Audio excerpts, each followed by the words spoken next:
Hello guys, meu nome é Richard, sou professor de inglês e na nossa aula de hoje vamos aprender sobre o reported speech, que é o discurso indireto. Mas antes, não se esqueça de se inscrever no nosso canal, ativar o sininho e ficar ligado em todas as nossas atualizações. Let's go!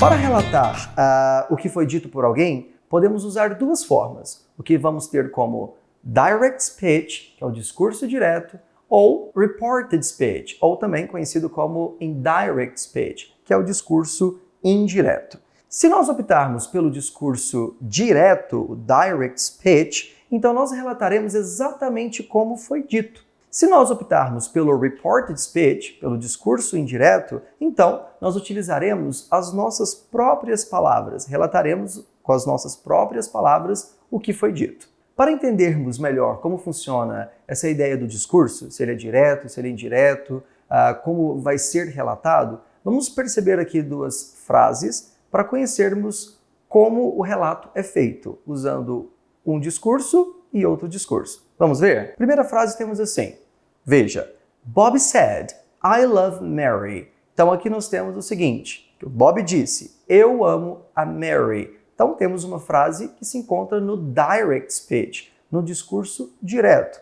Ou seja, o relato feito foi utilizado exatamente como a pessoa falou, como a pessoa relatou. Não é as suas palavras. Agora, se dissermos, usando agora uma outra frase da seguinte maneira, Bob said that he loved Mary.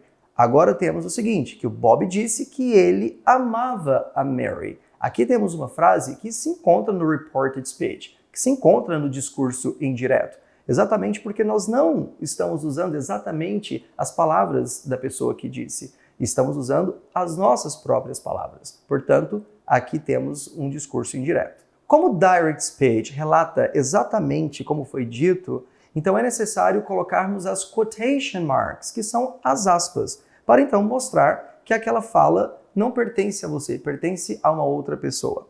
Além disso, é necessário nós utilizarmos os dois pontos antes dos verbos de fala, que são principalmente os verbos say, que no passado fica said, e tell, que no passado fica told. Perceberemos que o reported speech, que é o discurso indireto, ele possui algumas características que são específicas e que vão ser mais fáceis para então entendermos e reconhecermos esse tipo de discurso, principalmente por nós que somos estudantes da língua inglesa. Então vamos conhecer algumas dessas características para entendermos direitinho como funcionam esse reported speech. Vamos lá. Primeira característica temos assim, o narrador utiliza as suas próprias palavras, portanto, para reproduzir as falas e as reações do indivíduo. Outra característica também do reported speech é que a narração dos fatos ela é realizada não em primeira pessoa, ela é realizada em terceira pessoa. Outra característica também específica do reported speech é que a utilização do ponto de interrogação, se for uma pergunta ou de exclamação, por exemplo, é nula. Não precisaremos utilizar esses pontos nem de interrogação, nem de exclamação. E uma outra característica também aí para esse reported speech é que as quotation marks, ou seja, as aspas, elas serão desnecessárias. Além das características mencionadas anteriormente, o reported speech é mais cheio de detalhes. Por quê? Porque há algumas mudanças que devem ser feitas, como, por exemplo, mudanças de tempo verbal, mudanças de pronomes, mudanças de expressões de tempo ou também expressões de lugar. Então, sempre temos que ficar atentos a essas mudanças para não nos perdermos e não ficarmos confusos.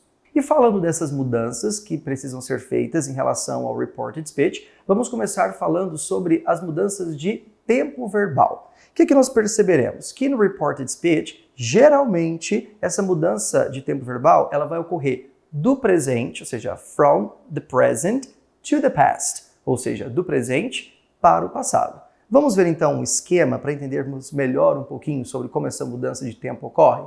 Vamos lá. Vemos assim. Primeiro temos o tempo verbal present simple, que agora, quando colocado no reported speech, nós teremos o verbo no past simple ou no simple past. Muito bem. Se temos no direct speech um verbo que se encontra no present continuous, quando for colocado no reported speech, então nós teremos que colocar no tempo past continuous. Veja que voltamos um tempo, certo? Se temos present perfect no direct speech, ao colocarmos essa frase no reported speech, teremos que colocar então o verbo no tempo past perfect, certo? Se temos no direct speech o verbo no past simple, também lá no reported speech teremos que colocar, como vimos antes, também no chamado past perfect.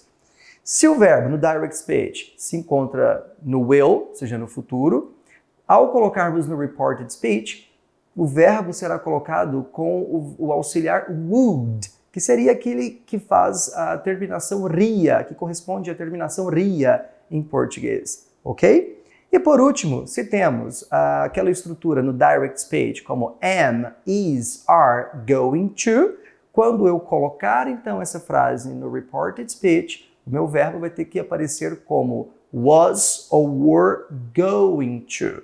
Então, perceberemos aí toda essa mudança de presente para o passado agora, como vimos no reported speech. Vejamos então agora algumas frases com essa transformação do direct speech para o reported speech, para entendermos melhor como funciona. Então, primeira frase, temos uma frase que se encontra no direct speech, no discurso direto. A frase é I like your new car, ou seja, eu gosto do seu carro novo. Então a gente percebe que o verbo like se encontra no present simple, certo? Agora vamos colocar essa frase no reported speech e vamos perceber a transformação feita. Veja, eu tenho assim, he said that he liked my new car. Então a gente observa que aquele verbo que se encontrava no presente lá no direct speech, agora ele se encontra no passado. Veja que ele ficou liked, ou seja, está, portanto, no tempo past simple. Uma outra frase para também ilustrarmos essa transformação, veja, frasezinha no direct speech, temos assim, I missed the train, ou seja, eu perdi o trem.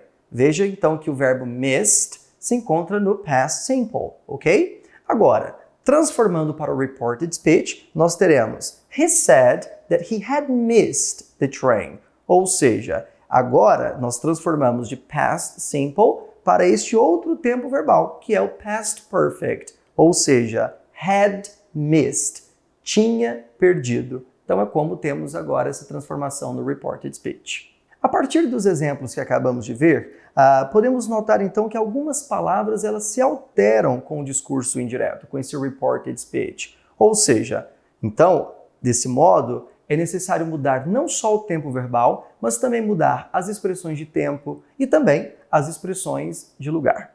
Então vamos para o attention, para tomarmos cuidado, para termos atenção exatamente com essas mudanças. Então, vamos perceber agora algumas mudanças, conhecer algumas mudanças, tanto de pronomes quanto de lugares e também com expressões de tempo, que vão ser utilizados no reported speech, no discurso indireto em inglês. Então, pegando aí, como você pode visualizar no seu vídeo, temos o pronome I, primeira pessoa, que seria o eu. Quando colocaremos para o reported speech, nós teremos que utilizar os pronomes de terceira pessoa, como he ou she, ou seja, como ele ou ela. Se temos no direct speech o pronome we, que é o nós, ao colocarmos a frase no reported speech, teremos, portanto, they, que seria eles ou elas.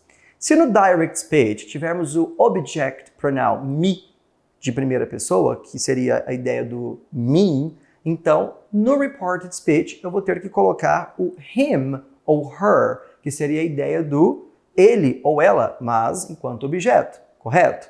Se temos o pronomezinho demonstrativo this, que é o este, ao colocarmos então a frase no reported speech, teremos que utilizar um outro pronome demonstrativo que é o that, que seria a lógica do aquele, aquela ou aquilo, certo?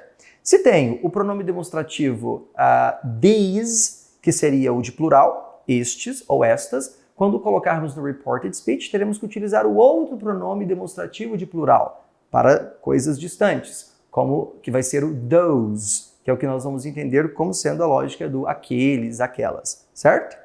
Se eu tenho a expressão de lugar here, que é o aqui, quando colocarmos no reported speech, teremos então a expressão de lugar there, que seria a ideia do lá. Se temos o today, que é essa expressão de tempo para hoje, quando colocarmos no reported speech, teremos então a ideia de last day, ou também podemos colocar o yesterday, ou seja, a ideia do aquele dia, that day, também, ou ainda o ontem, como vimos para yesterday, certo? Se eu tenho a expressão de tempo tonight, que seria a ideia do hoje à noite, então, quando colocar no reported speech, eu vou ter last night, que seria a ideia do noite passada. Se eu tenho a expressão de tempo mais para futuro, como tomorrow, que é o amanhã, então eu vou ter que utilizar a expressão the next day, ou até mesmo the following day, que é a ideia, né, do próximo dia, do dia seguinte. E se eu tenho, por exemplo, expressões de tempo formadas, né, com a palavrinha ago, eu vou ter que, no reported speech, utilizar a palavrinha before. Por exemplo, se eu tenho a year ago, que seria um ano atrás, quando colocar, então, no reported speech, eu vou ter the year before, que seria a ideia, então, de no ano anterior. Vamos falar agora sobre dois verbinhos que são importantes e que sempre nós encontraremos esses verbos sendo utilizados no reported speech, no discurso indireto, que são os verbos said e told. Said, passado de say, e told, passado de tell. Muito bem. Então, o que nós vamos perceber? Que, em português, os dois podem ser entendidos, podem ser traduzidos como o verbo disse, correto? Só que eles vão ser utilizados em situações diferentes. Então, a gente precisa entender direitinho quando utilizar esse said e quando utilizar esse told. Vamos falar sobre o verbo say. Ou seja, utilizaremos o verbo say, passado said, quando nós dizemos algo para alguém. Olha só o exemplo. Temos assim, I said I knew that about my stress. Ou seja, eu vou dizer em português que eu disse que sabia sobre o meu estresse. Ou seja, então, essa lógica de quando dizemos algo para alguém. Agora veja sobre o verbo tell. Quando vou ter que utilizar esse tell? E o passado, told. Teremos assim, quando nós dizemos a alguém sobre algo e mencionamos com quem estamos falando. Então, nesse caso, o que perceberemos? Que faz-se necessária a utilização de um objeto. Por exemplo, algum pronomezinho objeto, principalmente, né? Como me, como you, como her, como him. Vamos ver aqui a frase para entendermos melhor a utilização do verbo tell. Temos assim, the professor told me I was stressed. Ou seja, o professor me disse que eu estava estressado. Então, a gente consegue perceber a utilização do object pronoun me, que foi utilizado logo após o verbo tell. Ou seja, the professor told me. Então, temos aqui essa utilização.